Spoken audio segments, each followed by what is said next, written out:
Hello there, let's get right into it. My Hero Academia started off strong with a simple premise of becoming the very best. It was a generic shonen, but still liked it because of the characters. Midway into watching, I was still invested, but not at the level where I was excited for every episode. I first experienced My Hero when I was still not that into reading manga, so I watched the anime, and as I said a few seconds ago, for the most part I enjoyed it, but for me personally, My Hero steadily declined in terms of overall storytelling. The plot became predictable at times. It has interesting philosophies of what does it mean to be a hero and such. I enjoyed Stain's impact on the characters as he became one of the best characters in the series as a sort of anti-hero. Endeavor's also, I think his story was written very well. His redemption arc, while may not be perfect, I think he had the best story arcs in the series, which makes him, to me, my personal favorite character. My Hero has some good parts about it. To me, it's just that My Hero became very vanilla as a story. It became so generic to the point where My Hero is the most safest possible shonen you can watch. Like, I never felt any sense of urgency or felt tense when watching or reading it,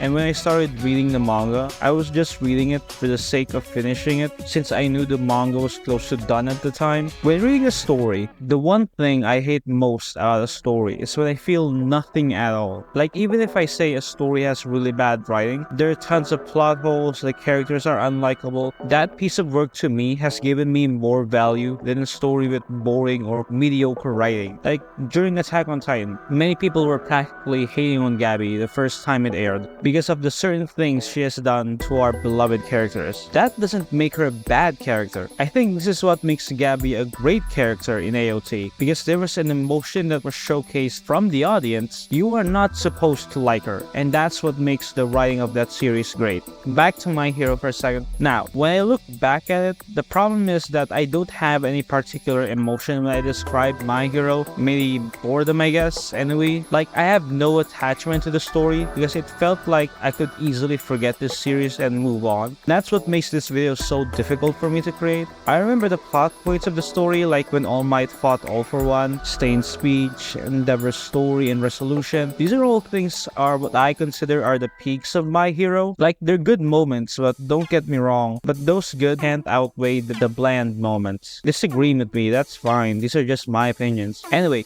what could have been a really big plot point in My Hero is that if All Might actually died, or any relevant character died, slight spoilers but who cares, if Bakugo had died, that would honestly resulted into a much more interesting resolution, especially adding more to Deku's character as he tries how to deal with the grief of the death of his master or best friend. Like, that can honestly add so much in terms of the overall story, but that wouldn't really turn my opinion into a complete 180. Sure, that would be a nice change in the story, but that still wouldn't persuade my thinking that My Hero is boring. I made this video since My Hero recently ended, but before getting into My Hero's ending, I want to talk about the endings of manga in general for just a few minutes. It's often pretty rare that a beloved series gets an actual conclusion to the story, let alone it being a good conclusion, with many beloved manga are either ongoing, on hiatus, or cancelled. Does an ending affect your overall evaluation of a story? Does an ending ruin the story? Personally, I think it depends whether or not the series has been great so far within its runtime, and obviously saying something is bad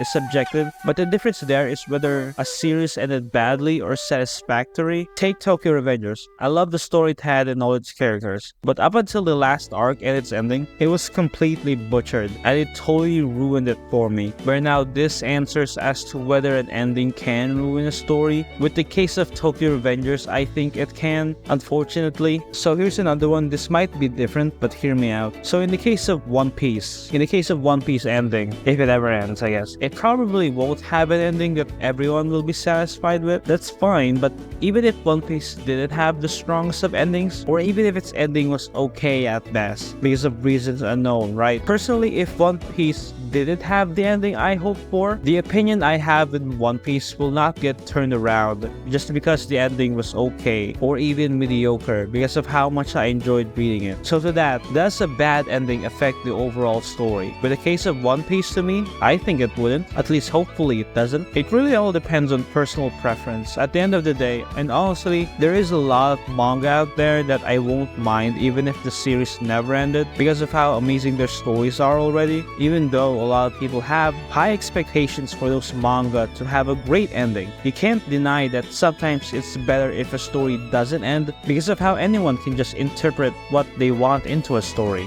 Though back to My Hero's ending, a lot of people saying they hated the ending, for spoilers by the way, for the ending of My Hero, saying that Deku should have deserved more credit, that it felt too unrealistic, that the author pushed some sort of specific narrative, things like that. But honestly, as what I discussed before, I felt that ending was satisfactory. You guys might grill me since the ending definitely felt rushed. And like the idea that Deku never actually became the greatest hero, I feel like that's a bad way of looking into it, since I think this is a scenario where the saying the journey matters more than the destination is valid. I can understand not having any proper closure with the characters, and seeing as how we don't even know who Deku's dad is, the 8-year time skip clearly lacked any depth, seeing as how the war arc ended and then bam, time skip. At least we got some closure with the whole Endeavor story. I thought that was really well done. Like the criticisms that people have for it is valid, I agree with it, but personally, as someone who fell out of love for My Hero, I think it was good enough to say I finished reading this long-running manga. I may forget the story, but at least other people won't, and that's what matters. Thanks for watching. Like and subscribe and all that good stuff. Peace out.